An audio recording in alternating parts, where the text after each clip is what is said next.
ran into my friend at Wiggs, and Michelle, this is not for you or because of you. You just inspired it. So if you're watching this, thanks, because you got me on a roll here. I want to talk about autonomy. What is autonomy?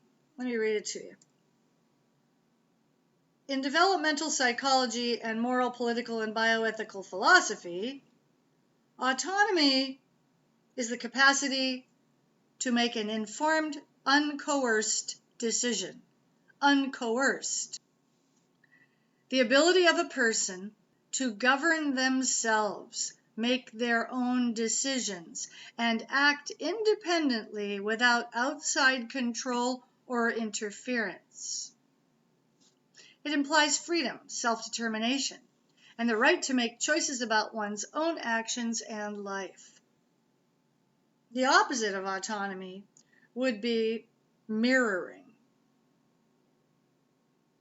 parroting. On the surface, initially, someone who lacks autonomy might appear to be, speaking their own mind, but upon further investigation, it might be discovered that said individual is simply repeating what someone else has said, repeating what someone else thinks, repeating what someone else would do under certain circumstances.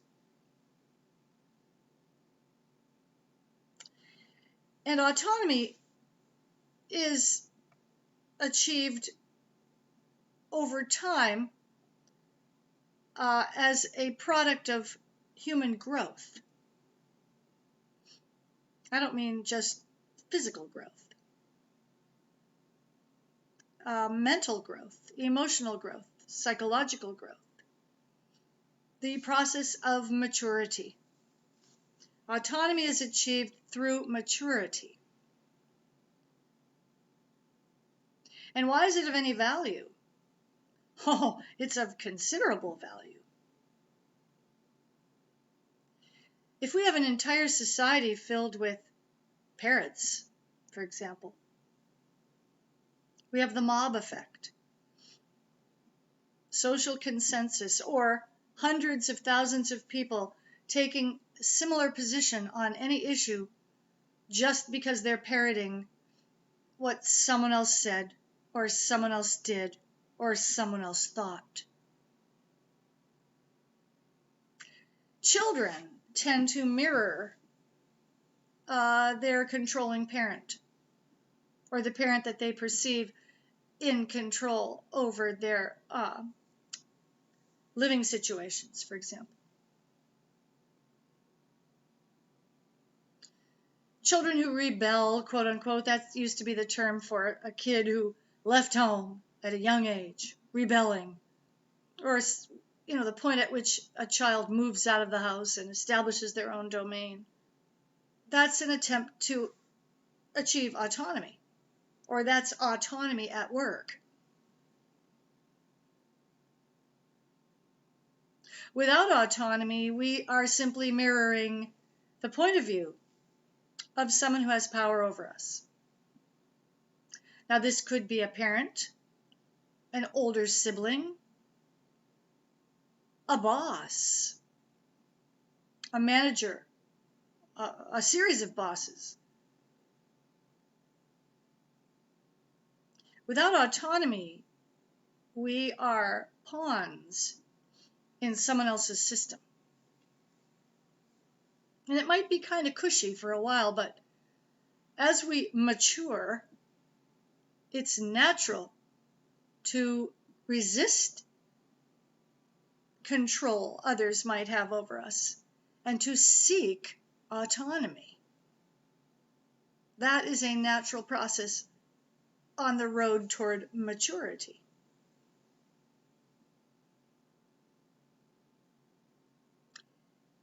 If you're not thinking for yourself, you might not know it. You might think you hold a certain point of view when all you're doing is mirroring or parroting someone else.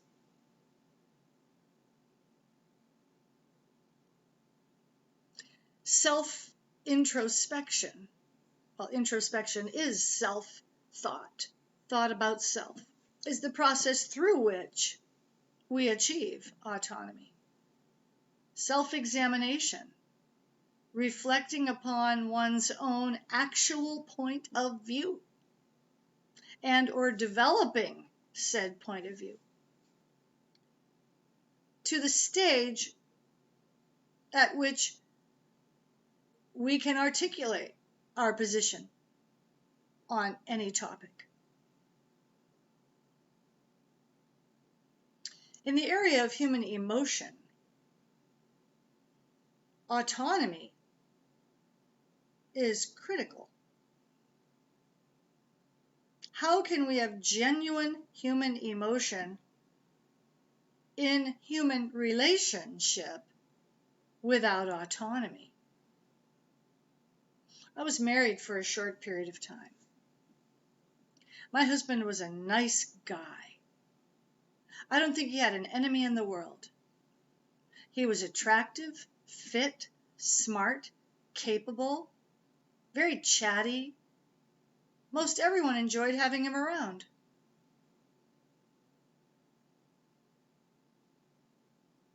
However, he had not established autonomy. One of his parents had emotional control over every emotional decision he made. That's as far as I'm going to go with that. I'm not going to name names.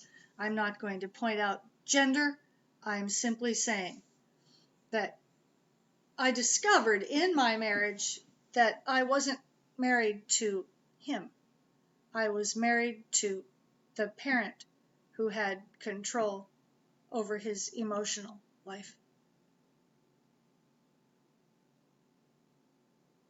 And when I realized that, I felt like a prisoner in my own house.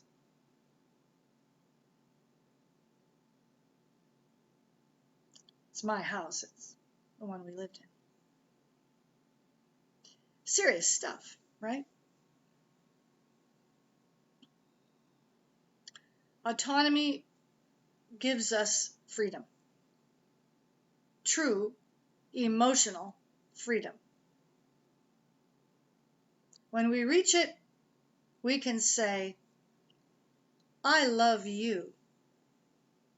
And not because someone else thinks I should. And not in spite of someone else thinking I shouldn't.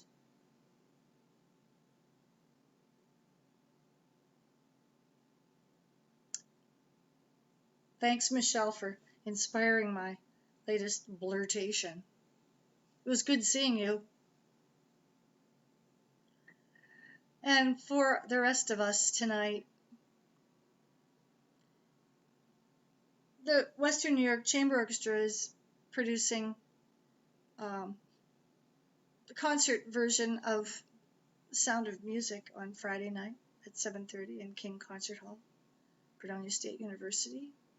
I don't know how much the tickets are, but I get to play. I'll be in the cello section with my friend Brian. Brian, the truly erudite Renaissance man that he is. He told me this evening that he plays his cello, piano, bagpipes, and guitar every day. And each day he plays a different Bach suite on his cello. And my guess is probably on a different cello each day. What a guy. Talk about autonomy. Who does that? Who can? That guy is the absolutely free. There's nobody else like him. I think his wife is a soprano, and they have quite a life. Autonomous. You know, they have autonomy within their relationship. That's ideal. That's what I hope for. Nighty night.